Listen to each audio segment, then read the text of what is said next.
नमस्कार दर्शक बंधु पवित्र 19तम स्वाधीनता दिवस अवसर में आपको अनेक अनेक शुभेच्छा अभिनंदन।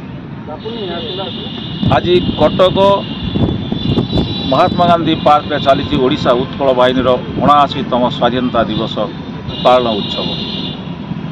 ये पालन अवसर में पताका उत्तोलन करने को मुख्य जोग देइछन्ति ओडिशा हाईकोर्टर आईनजीवी सुपरिचित आईनजीवी श्रीयुक्त सौरचंद्र महापात्र महोदय।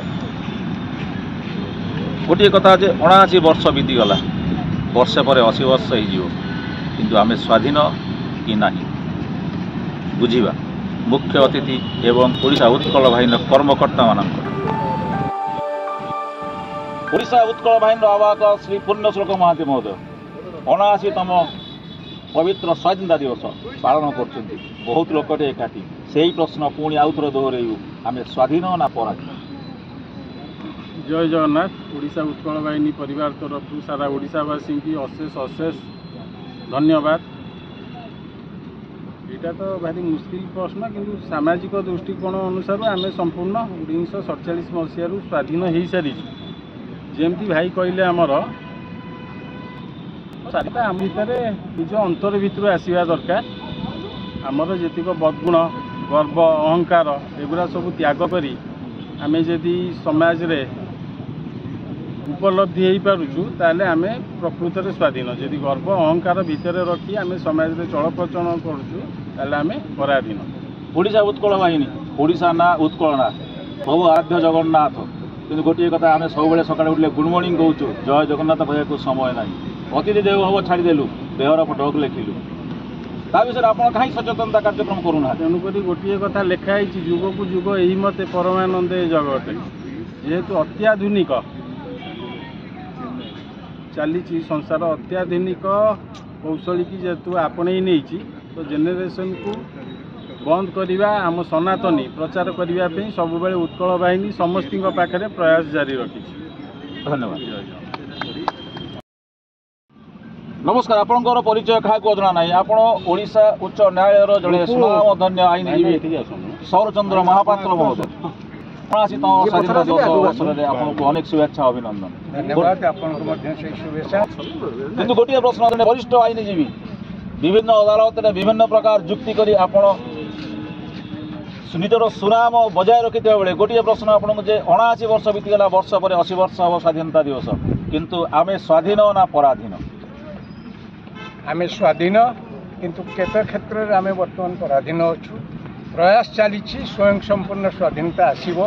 केवल स्वाधीनता आसीबो नहीं मोर विश्वास हुए तो आम जीवन देशर न हो पारे भारत दिन विश्व को आलोक देखेबो विश्व गुरु।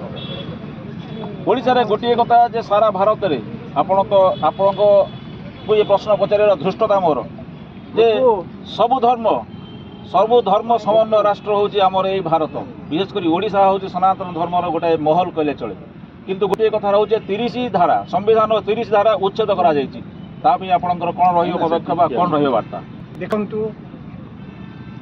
जो मैंने संविधानविद थिले संविधान प्रणयन सभार थिले से माने जो उद्देश्य रे जो जो धारा गुड़िक लगे परवर्ती काल आम कि परिवर्तन कर परिवर्तन भितर आमे सर्वधर्म सपक्ष समाज गढ़ापी चेष्टा कर मोर व्यक्तिगत मत जो समाज जो देश जो व्यक्ति तार भाषा साहित्य संस्कृति धर्म एवं परंपरा को भूली जाए से जाति बंची मरी जाए। तेणु आमे हूँ समस्ते सनातन धर्मर आम भीतर से चेतनार जड़े जड़े दायाद।